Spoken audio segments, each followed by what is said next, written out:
Ye Wu Bin's 100 Lessons to Mastering Time Management. Lesson 20. Motivation and Details Form a Habit. Hello everyone, my name is Ye Wu Bin from Yixiaoneng. I am so happy to be with you now at 6 a.m. on the Himalaya app. For those of you who have been following my lessons, welcome back, and if you're new here, welcome aboard. I'm so happy to have you here with us.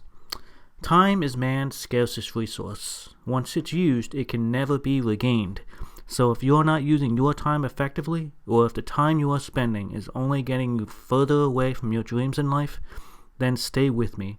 Listen a while, and I'm confident I can help open your eyes to a new path that will get you closer to your dreams. I want to remind you that there are 100 classes in this album, and every class lasts about 6 minutes. It is updated at 6 a.m. New York City time each morning. Today we are going to talk about how to form a habit.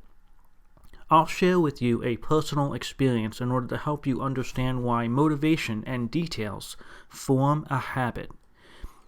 When Winston Churchill, the leader of the United Kingdom during World War II, was 25 years old, he cried for freedom. 25 years later, he changed his mind and said that self-discipline is important. After another 25 years passed, when he was 75, he said, self-discipline brings freedom. So today I'm going to share with you the idea that more self-discipline will make you more free. Self-discipline is something that looks very difficult to achieve in the eyes of others. However, for those who have achieved self-discipline, it's really very simple. We've talked a lot about habits in previous lessons. What is a habit? A habit is quite simply detailed action with consistent patterns. And what drives us to complete these little details in the same way each time? Our motivation does.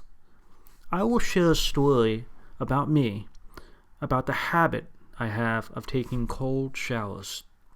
That's right, you heard me correct. Cold showers. Did you know there are a lot of benefits of taking a cold shower? When Yixiaoneng's parenting class was about to open its first session, I came across an article when I was studying time management for this parenting class. The article told the story of a Korean mother who raised 6 children so successfully that they all became doctors with degrees from the best universities in the world. All 6 of them. There were so many people that wanted to interview her, and when they did, they all asked, how did you raise so many gifted children with fantastic results? The mother said something very important and compelling. She said, your body is your engine. Your body is your engine. She explained that at one point her children were very sick and unable to study. Their grades were very low. You can see how time management is related to energy management. These children had no energy. The mother focused on time management by focusing on energy management. She needed to find a way to help her children increase their energy so they wouldn't be so sick all the time. She decided to help her children develop their exercising habits. Can you guess what she started to do? Yep, she started to bathe her children with cold water. She then asked them to get up early and go running to exercise their bodies. My son used to be sick a lot too, but after I read about this story, I decided to try it. I would bathe my son in cold water. So I went home and I told my wife this idea. My son was there too. When I finished telling my wife and son, they had no reaction. At first I was a little scared. And then my wife responded, if you want to try this, then you better cold bathe yourself first. My wife, you see, she's very smart. I fell right into that trap. I thought about it over and over, and finally I told her, okay, fine. I will do it first. Boy, I was scared, and I procrastinated. I put it off as long as I could, but eventually I finally decided to do it because I wanted to be a role model for my son. I wanted to show him an example, to do what I said I would do.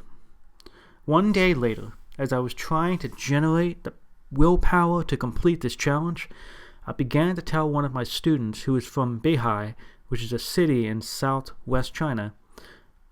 And to my great surprise, he told me that he had been taking cold showers for years. And then he told me the secret about taking cold showers.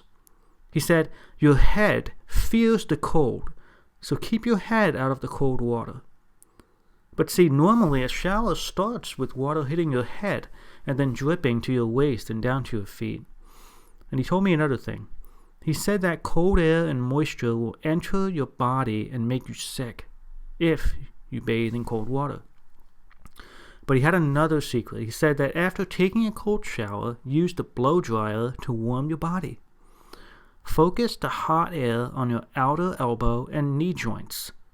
If you do this immediately after taking a cold shower, the cold air and moisture will not enter your body and you will not be sick. And after he shared this with me, I took a cold shower for the first time. And then I found out that it's not that hard at all. As long as you follow the right method, anything is possible, and nothing is impossible. Later, I read The Magic of Morning Diary book, and in it, the author also advises using cold water in the shower. And after that, I talked to many people and read several books about cold showering, and I learned how cold showers can have great benefits to our body. When we are sick, cold showers even help us recover much more quickly. A yoga teacher once told me that cold showering is the best way to clean our body. You see, when cold water pours over your skin, blood gathers around that area to protect you from the coldness. When the cold shower ends, your blood will return to your organs. This process stimulates circulation, which has great benefits for our body. There are other benefits as well, but I don't have the time to share them all here. I encourage you to look them up. After trying cold showers for many months, I began trying even colder and colder water with fantastic results. And because of my example, my son did try it as well. We started at 38 degrees Celsius and gradually dropped it to 37 and 35 and even to 32 and 31 degrees Celsius. By the way, that's 98.6 degrees Fahrenheit, which is your body temperature, to 95, 90, and 88 degrees Fahrenheit. Can you see from this story that motivation is needed to form a habit? I needed to challenge myself, and I did that by becoming a role model for my son. I didn't do it too fast. I just remembered my goal and planted the seed deep into my heart. Step by step by step, I gradually built the courage to continue. I told you this story of cold showering to show you how to form a habit. We must first have motivation and purpose, and we must plan out the details so we know exactly what to do. If you'll share your experiences with others, you'll learn from them as well. Your friends, colleagues, and your family will help you achieve your goals. Alright, until next time, goodbye. These audio lessons are translated by Yushanang's partner Sissy and then recorded by her husband Justin. I wish you great success today. See you tomorrow.